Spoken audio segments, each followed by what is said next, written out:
말씀은 잠언 6장입니다. 잠언 6장 1절부터 19절입니다.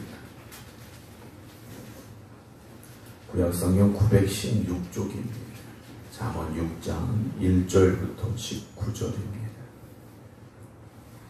내 아들아, 네가 만일 이웃을 위하여 담보하며 타인을 위하여 보증하였으면 네 입의 말로 네가 얽혔으며 네 입의 말로 인하여 잡히게 되었느니라. 내 아들아, 네가 네 이웃의 손에 빠졌은즉 이같이 하라. 너는 곧 가서 겸손히 네 이웃에게 간구하여 스스로 구원하되 네 눈을 잠들게 하지 말며 눈꺼풀을 감기게 하지 말고 노루가 사냥꾼의 손에서 벗어나는 것 같이 새가 그물 치는 자의 손에서 벗어나는 것 같이 스스로 구원하라. 게으른 자여, 개미에게 가서 그가 하는 것을 보고 지혜를 얻으라. 개미는 두령도 없고 감독자도 없고 통치자도 없으되 먹을 것을 여름 동안에 예비하며 추수 때 양식을 모으느니라. 게으른 자여, 네가 어느 때까지 누워 있겠느냐? 네가 어느 때 잠이 깨어 일어나겠느냐? 좀 더 자자, 좀 더 졸자, 손을 모으고 좀 더 누워있자 하면 네 빈궁이 강도같이 오며 네 곤핍이 군사같이 이르리라. 불량하고 악한 자는 구부러진 말을 하고 다니며 눈짓을 하며 발로 뜻을 보이며 손가락질을 하며 그의 마음에 패역을 품으며 항상 악을 꾀하여 다툼을 일으키는 자라. 그러므로 그의 재앙이 갑자기 내려 당장에 멸망하여 살릴 길이 없으리라. 여호와께서 미워하시는 것 곧 그의 마음에 싫어하시는 것이 이 7가지이니 곧 교만한 눈과 거짓된 혀와 무죄한 자의 피를 흘리는 손과 악한 계교를 꾀하는 마음과 빨리 악으로 달려가는 발과 거짓을 말하는 망령된 증인과 및 형제 사이를 이간하는 자이니라. 아멘. 할렐루야. 11월의 첫날 새벽 기도하는 여러분들에게 하나님의 도우시는 손길이 11월 한 달 동안도 함께 하시기를 주님의 이름으로 축원합니다. 오늘도 온라인으로 함께 예배드리고 계신 김종훈 장로님, 박정순 권사님, 안명기 권사님, 김건욱 권사님, 이미경 권사님, 한친환 권사님, 김선정 성도님, 정정희 집사님, 이숙자 권사님, 김성자 권사님, 임승자 집사님, 이송배 권사님, 김경호 장로님, 김미화 권사님, 정봉 권사님, 주님의 이름으로 축복합니다. 잠언을 통해서 우리가 솔로몬이 말하는 지혜에 대해서 이제 계속 말씀을 나눠가고 있는데요. 솔로몬이 말하는 잠언에서 말하고 있는 지혜는 어떤 도덕과 윤리를 우리가 배워야 된다라는 것뿐만이 아니라 우리의 삶에서 그 지혜가 적용이 되어지고 또 그 지혜를 따라서 살아가야 한다라는 말씀으로 우리가 들어야 됩니다. 그래서 잠언을 우리가 읽어가다 보면 실제 우리의 삶에서 어떻게 해야 되겠는가라는 그런 말씀들이 이제 등장을 하고 있는데요. 오늘 6장에서는 우리가 돈에 대해서 또 시간에 대해서 또 우리의 말이나 행동에 대해서 어떻게 해야 되는가에 대한 말씀을 기록해 주고 있습니다. 우리가 돈을 정직하게 열심히 버는 것 중요합니다. 그러나 그걸 또한 잘 관리하는 것도 지혜가 필요하다라는 말씀을 오늘 보게 되는데요. 내 아들아, 네가 만일 이웃을 위하여 담보하며 타인을 위하여 보증하였으면 이라고 기록을 합니다. 3000년 전에도 이웃을 위하여 대신 담보를 서거나 보증을 서는 경우가 있었던 것 같습니다. 요즘은 타인의 담보를 그렇게 많이 요구하는 것은 이제 법으로 좀 금지되어 있긴 합니다. 어쨌든 보증을 필요로 하는 일들이 종종 있게 됩니다. 우리가 누군가의 보증을 선다라는 것은 사실 선한 마음이죠. 그 사람을 믿고 또 그 사람의 어려운 상황을 도와주려고 하는 그런 선한 마음에서 담보가 되고 보증이 되는 것인데, 오늘 솔로몬의 이 고백을 보면 네 입의 말로 네가 얽혔고 네 입의 말로 인하여 잡히게 됐다라고 말합니다. 우리가 선한 마음으로 또 이웃을 걱정하고 염려하는 마음으로 또 그 사람이 다시 일어서길 원하는 마음으로 보증을 섰지만 결국 그것이 우리를 얽어낼 수밖에 없다라는 것이고요. 그럼 어떻게 되는가? 3절에 내 아들아, 네가 네 이웃의 손에 빠졌은즉 이같이 하라. 너는 곧 가서 겸손히 네 이웃에게 간구하여 스스로 구원하되 라고 말합니다. 물론 의도적으로 고의성을 가지고 담보를 서게하고 보증을 서게해서 해를 끼치는 사람도 있습니다만 정말 도움이 필요하기 때문에 보증을 요청하는 경우들도 있게 되죠. 그러나 보증이라는 것은 결국 무엇입니까? 그 사람의 능력을 벗어나는 일이기 때문에 다른 사람의 보증이 필요하다라는 거죠. 그러니까 그 사람이 자기 힘으로 안 되기 때문에 다른 사람의 보증을 가지고 그 일을 해보려고 한다라는 겁니다. 사람의 일이라는 것이 사실 확실하게 보증이 되는 경우가 있지는 않습니다. 그러니까 앞일을 모른다라고 우리가 이야기를 하지 않습니까? 그 사람이 악한 마음을 가지고 한 건 아니지만 일이 잘못되는 경우들이 종종 있다라는 거죠. 3000년 전에도 그랬던 것 같습니다. 왜냐하면 그 사람이 할 수 있는 능력, 가지고 있는 능력 그 이상의 것을 하려고 하다 보니까 안 될 가능성이 훨씬 더 많다라는 거죠. 그 사람의 능력을 벗어나는 경우가 있다라는 거예요. 여러분, 우리가 아무리 잘 계산해보고 계획해도 그대로 되는 경우가 많지 않습니다.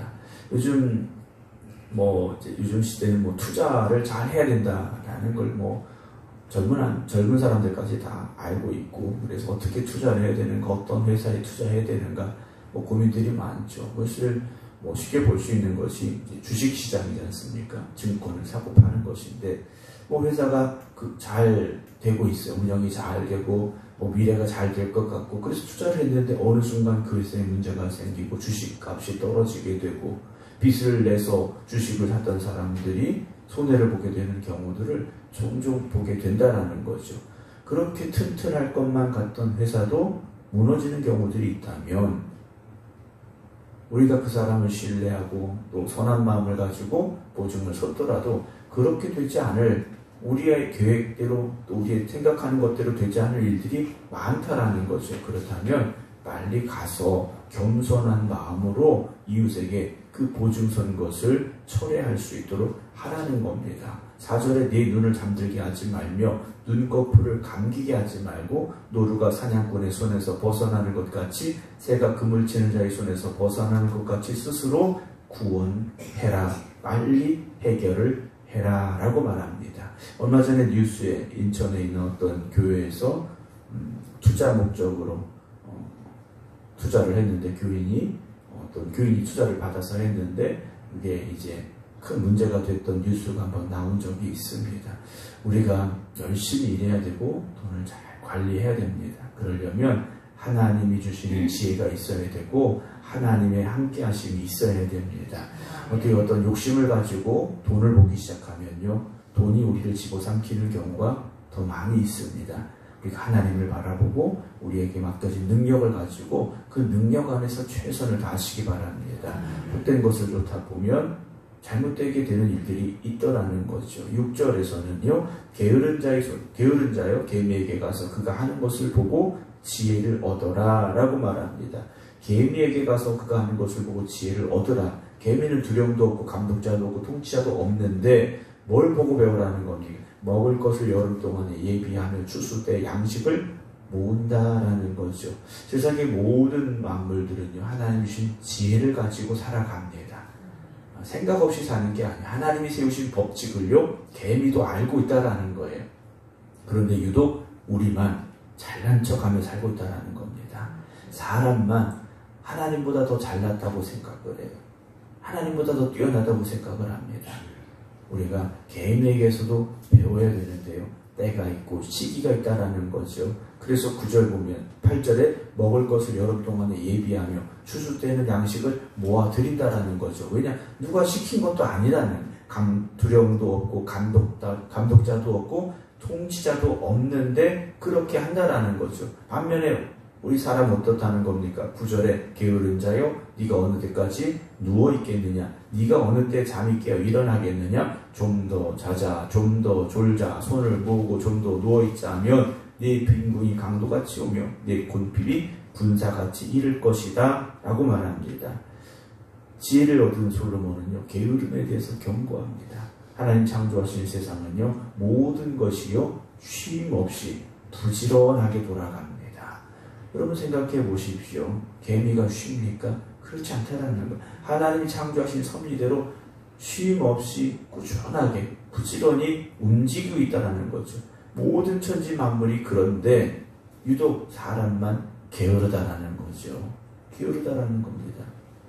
게으름은요, 영적으로도 심각한 문제가 될 수 있습니다. 세상의 삶에서도요, 게으른 사람은 부족함을 만나게 되고 궁핍이 오게 되고요, 빈궁함을 만나게 되는데, 영적으로도 게으른 사람은요, 심각한 문제가 생깁니다. 여러분, 영적으로도 우리가 깨어 부지런해야 됩니다.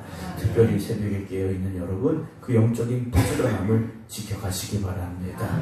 우리도 육신이기 때문에 새벽에 일어나는 게 피곤할 때도 있죠. 물론 몸이 아프거나 힘든 경우에는 좀 집에서 기도하셔도 됩니다. 그러나 우리가 할 수 있다면 성전에 나오셔서 깨어 기도하고 하나님 오늘도 나와 함께 해주시기를 간절히 간구하는 그 영적인 부지런함을 깨어있음을 지켜가시기를 주님의 이름으로 축원합니다. 그런 말이 있습니다. 오늘 걷지 않으면 내일은 어떻게 됩니까? 그만큼 더 달려가야 된다는 거죠. 우리 영적인 삶도 마찬가지입니다. 영적인 삶은 이게 뭐 금방 드러나는 게 아니기 때문에 잘 모른다라는 거죠. 근데 잘 모를지라도 계속해서 우리는 영적으로 깨어 달려가야 됩니다. 오늘 쉬면 내일은요 2배가 더 힘들어진다는 걸 우리가 알아야 됩니다. 오늘 기도를 쉬면 그 하루의 삶이, 그 다음의 삶이 어떻게 될 것인가 우리가 조심스럽게 생각하면서 깨어있는 믿음으로 살아갈 수 있어야 된다는 거죠. 주님도 어떻게 하셨습니까? 새벽에도 기도하시고요, 밤에도 기도하셨지 않습니까? 여러분, 기도한다는 것은 그만큼 우리가 영적으로 깨어있다는 것이고요, 영적으로 갈급함이 있다는 말이 될 것입니다. 12절 보면 불량하고 악한 자는 구부러진 말을 하고 다니며 눈짓을 하며 발로 뜻을 보이며 손가락질을 하며 그 마음에 패역을 품으며 항상 악을 꾀하여 다툼을 일으키는 자다라고 말합니다.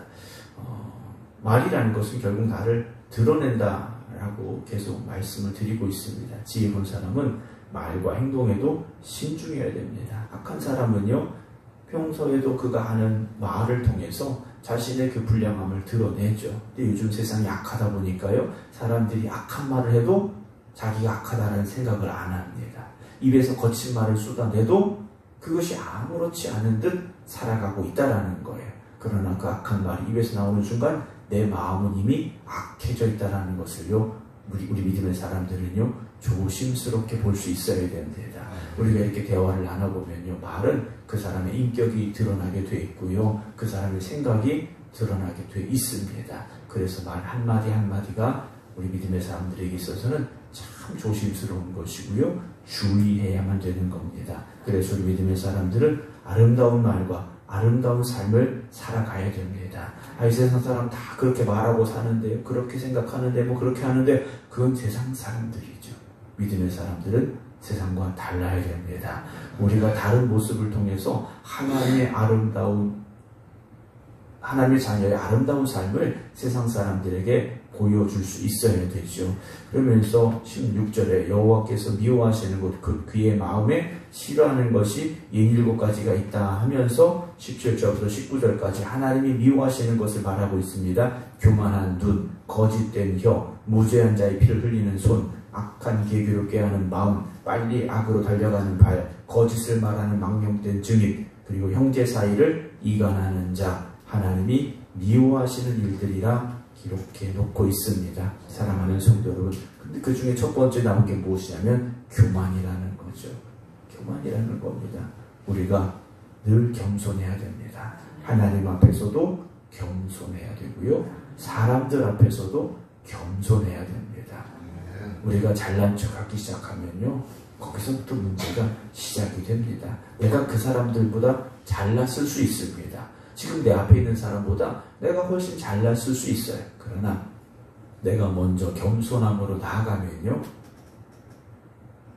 내가 더 인정받게 되고요, 그 사람 나보다 더 잘났는데 그렇게 겸손할 수 있나? 이런 이야기를 듣게 되는 거죠. 그런데 내가 더 잘난 척하고 교만하기 시작하면요, 거기서 문제가 생겨날 수밖에 없습니다. 사랑하는 성도 여러분, 우리는 분명 하나님이 기뻐하시는 삶을 살아야 되고요. 하나님이 기뻐하시는 삶을 살아가면 하나님이 우리를 지켜주시고 우리를 보호하시고 우리를 세워주시고 우리를 쓰임받게 하는 사람으로 만들어주심을 믿으시기 바랍니다. 자, 우리가 잠언을 보다 보면 해야 할 일들과 하지 말아야 될 것들에 대해서 분명하게 기록해주고 있습니다. 그런데 사실 이렇게 보면 읽어보면요, 우리 다 아는 얘기입니다. 우리 이미 어느 정도의 지혜를 다 가지고 있는 사람들이라는 거죠. 그러면 하나님 주신 그 지혜를 가지고 잘 살아가는 여러분들이 되시기 바랍니다. 그래서 오늘 이 하루도 하나님 보시기 지혜로운 여러분 되시고, 그래서 그 지혜를 통하여 하나님께 영광 올려드릴 수 있는 우리 모두가 될 수 있기를 주님의 이름으로 축원합니다. 기도하겠습니다. 세상은 점점 더 악해지고 있습니다. 그런데 세상의 사람들은 그 악함이 죄인 줄 모르고 살아가고 있습니다. 그러나 오늘 저희에게 다시 하나님의 말씀을 들려주시고 믿음의 사람들이 살아가야 될 삶의 모습에 대해서 말씀하여 주시오니 우리가 그 말씀 따라 살게 하시고 하나님이 기뻐하시는 말과 행동으로 살아갈 수 있도록 하나님 함께하여 주시옵소서. 늘 겸손한 마음을 가지게 하여 주시옵시고 악한 생각을 버리게 하여 주시옵시고 항상 깨어있는 부지런함을 가지고 살아가는 저희들 되게 하여 주시옵소서. 그렇게 결단하며 기도드리는 성도들 11월 한 달도 믿음으로 승리케 하여 주시옵소서. 여러 가지 힘들고 어려운 일들이 우리에게 찾아옵니다. 그렇다 할지라도 주님이 나와 함께하고 계심을 깨닫게 하시고 그 믿음을 가지고 살아갈 수 있는 저희들 되게 하여 주시옵시사. 믿음으로 승리케 하여 주시옵소서. 이제는 우리 주 예수 그리스도의 은혜와 아버지 하나님의 무한하신 사랑하심과 성령님의 감동 감화 역사하심이 11월의 첫날 새벽 깨어 기도드리는 모든 성도들의 삶과 가정과 일터 위에 이제부터 영원토록 함께 하시기를 간절히 축원하옵나이다. 아멘.